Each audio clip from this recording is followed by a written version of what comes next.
بسم اللہ الرحمن الرحیم الحمد للہ وحدہ والصلاة والسلام علی من لا نبی بعد وبعد۔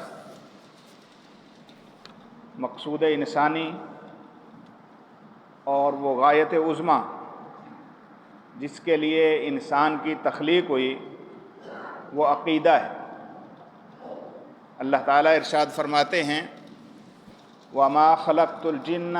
وَالْإِنسَ إِلَّا لِيَعْبُدُونَ، جن و انس کی تخلیق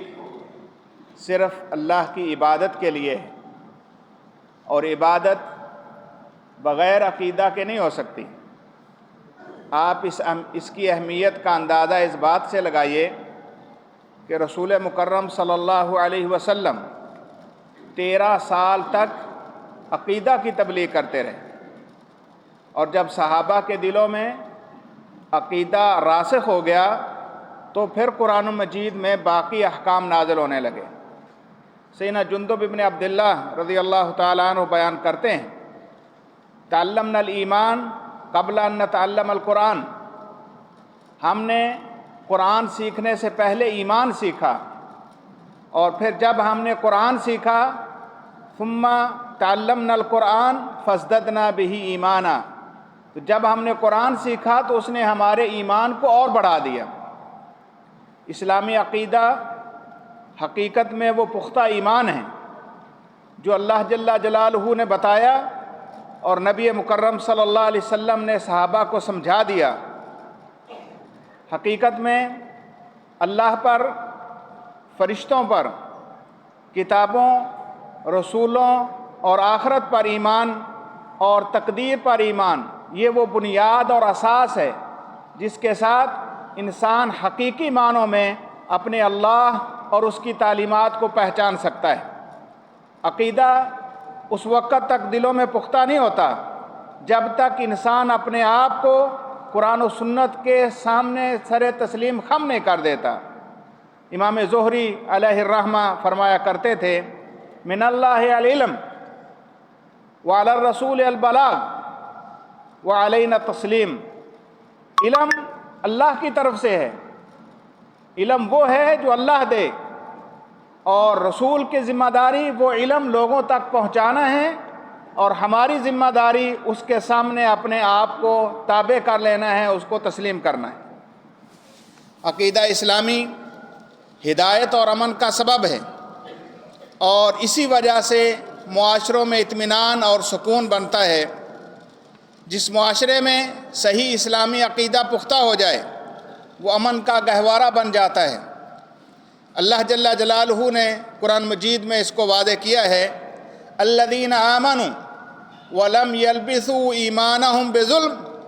جو لوگ ایمان لائیں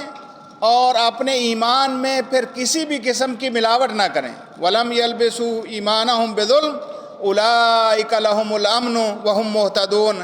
ایسے ہی لوگوں کے لیے اللہ نے امن بھی رکھا ہے اور یہی اصل ہدایت والے ہیں۔ جو نور ایمان و عقیدہ سے دور ہوا وہ افکار اور آراء کے اندھیروں میں ہمیشہ گرتا چلا گیا۔ اللہ تعالیٰ فرماتے ہیں اومن کان میتا فاحییناہ وجعلنا لہ نورا یمشی بہ فی الناس کمن مثلہ فی الظلمات لیس بخارج منہا، کیا وہ شخص جو بالکل میت تھا ہم نے اس کو زندگی بخشی اور اس کو وہ روشنی عطا کی جس کے ذریعے وہ لوگوں کے درمیان چلتا ہے، اس جیسا ہو سکتا ہے جو اندھیروں کے اندر گرتا چلا جاتا ہے اور اس کو کوئی ایسی روشنی نصیب نہیں ہوتی جس سے وہ ان اندھیروں سے نکل سکے۔ یقیناً عقیدہ توحید سے منہ موڑنے والا اللہ ذوالجلال والاکرام کی طرف سے اس ذلت میں جا گرتا ہے جس کو شرک کہا جاتا ہے۔ دین اور عقیدہ میں شکوک و شبہات یہ اسلام دشمنوں کے ہمیشہ سے ہتھیار رہے ہیں، اور اللہ جل جلالہ نے اس کو بیان کیا اور فرمایا وَدَّ كَثِيرٌ مِّنْ أَهْلِ الْكِتَابِ،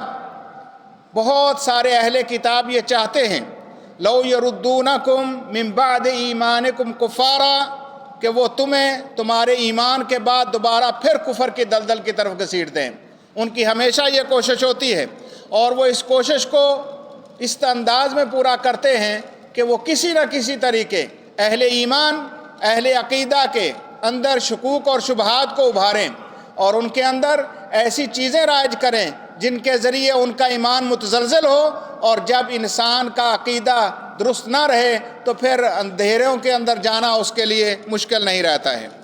اللہ ذوالجلال والاکرام نے اسلامی عقیدے کو ایسا صاف اور شفاف بنایا ہے جس کے اندر کسی قسم کے توہمات اور خرافات کا کوئی مقام نہیں ہے۔ اور یاد رکھیے اللہ ذوالجلال والاکرام نے ہمیں اس کو علی وجہ البصیرت اپنانے کا حکم بھی دیا ہے، اور اسی کی تعلیم نبی مکرم صلی اللہ علیہ وسلم کے ذریعے ہم تک پہنچی۔ اللہ تعالیٰ نے نبی مکرم صلی اللہ علیہ وسلم کو فرمایا، قل ھذہ سبیلی ادعو الی اللہ علی بصیرہ، اے پیارے پیغمبر آپ ان لوگوں سے کہیے، قل ھذہ سبیلی، یہ میرا راستہ ہے، ادعو الی اللہ علی بصیرہ، جس پر میں علی وجہ البصیرت لوگوں کو بلاتا ہوں، یعنی کوئی شک نہیں، کوئی کسی قسم کا تردد نہیں، اور کسی قسم کا توہم پرستی نہیں، اور کوئی ایسی چیز نہیں جو ادھر سے ادھر کر سکے۔ علی وجہ البصیرہ، اس ایمان اور اس عقیدے کے اوپر کھڑے ہونا یہ اہل ایمان کی ذمہ داری ہے۔ ساری انسانیت کو اگر کوئی چیز جمع کر سکتی ہے تو وہ یہی اسلامی عقیدہ ہے، کیونکہ اللہ جل جلالہ کا حکم یہ ہے، وَاعْتَصِمُوا بِحَبْلِ اللَّهِ جَمِيعًا وَلَا تَفَرَّقُوا، اے لوگو اللہ کی اس رسی کو مضبوطی سے تھام لو اور تفرقوں میں نہ پڑو۔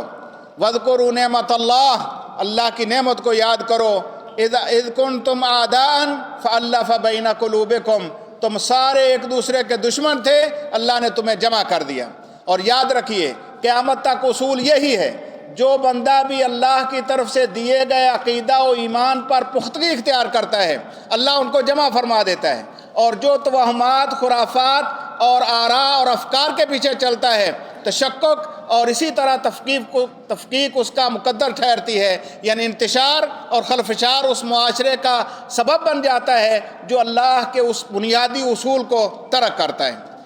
عقیدہ میں کسی قسم کا اجتہاد نہیں ہوتا، یہ اللہ کی طرف سے منزل کردہ اور توقیفی ہے، لہذا اس میں کسی اجتہاد کی کوئی گنجائش نہیں۔ کوئی اپنی مرضی سے کسی چیز کو عقیدے کے معاملے میں کسی دوسری چیز پر قیاس نہیں کر سکتا، کوئی شخص اپنی مرضی سے کوئی نئی چیز ایجاد نہیں کر سکتا، بلکہ اللہ ذوالجلال والاکرام کے نزدیک اس بنیادی منہج سے اگر کوئی ہٹتا ہے اس کی کوئی اہمیت نہیں۔ اور اللہ جل جلالہ نے ارشاد فرمایا،